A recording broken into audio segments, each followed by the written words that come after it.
Hello বন্ধুরা, মুক্তি রান্নাঘরে সবাইকে স্বাগত। আজকে আমি রান্না করব ছোট ছোট ট্যাংরা মাছের ডিম। আমি দেখো মাছের ডিমটাকে ভালো করে ধুয়ে নিয়েছি, আর ছোট ছোট করে আলু কেটে নিয়েছি। একটা বাটিতে গরম জল করে আমি আস্তে আস্তে ডিমগুলোকে এর ভিতরে দিয়ে দিলাম। এখন গ্যাসটাকে কম করে আস্তে আস্তে করে আমি ডিমগুলোকে নাড়িয়ে নিচ্ছি। ডিমটা আস্তে আস্তে সিদ্ধ হচ্ছে, ডিমের কালারটাও আস্তে আস্তে চেঞ্জ হয়ে গেছে। এখন আমি ডিমটাকে নামিয়ে নিলাম। একটা কড়াইয়ের মধ্যে দিয়ে দিলাম সর্ষের তেল, তার ভিতরে আমি আলুগুলোকে দিয়ে দিলাম ভেজে নেওয়ার জন্য। এখন সামান্য হলুদ আর নুন আমি দিয়ে দেবো আলুর ভিতরে।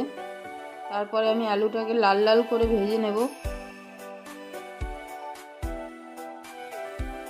আলুটা ভাজা হয়ে গেছে, এখন আমি আলুটাকে নামিয়ে নিচ্ছি। এখন আমি ফোড়নে দিয়ে দিলাম গোটা জিরে, তারপরে দিয়ে দিলাম পেঁয়াজ কুচি।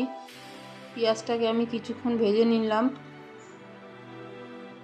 তারপরে দিয়ে দিলাম আদা বাটা, লঙ্কা বাটা, ধনে জিরে বাটা, হলুদ আর নুন দিয়ে আমি মশলাটাকে কিছুক্ষণ কষিয়ে নেব। এরপরে দিয়ে দিলাম টমেটো কুচি। টমেটো কুচিটা দেওয়ার কিছুক্ষণ আমি আবার মশলাটাকে কষিয়ে নিলাম।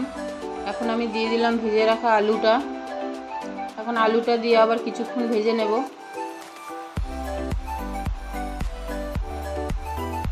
এখন আমি দিয়ে দিলাম সিদ্ধ করে রাখা মাছের ডিমটাকে।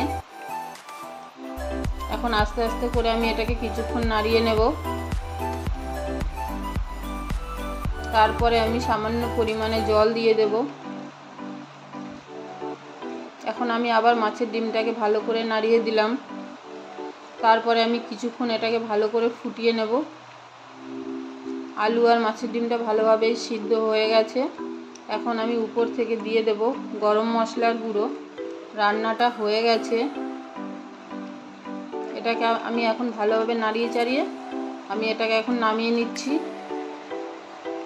এইভাবে মাছের ডিম রান্না করলে কখনো ফাটবে না। আমার রান্নাটা যদি আপনাদের ভালো লাগে তাহলে সাবস্ক্রাইব করবেন আর শেয়ার করবেন।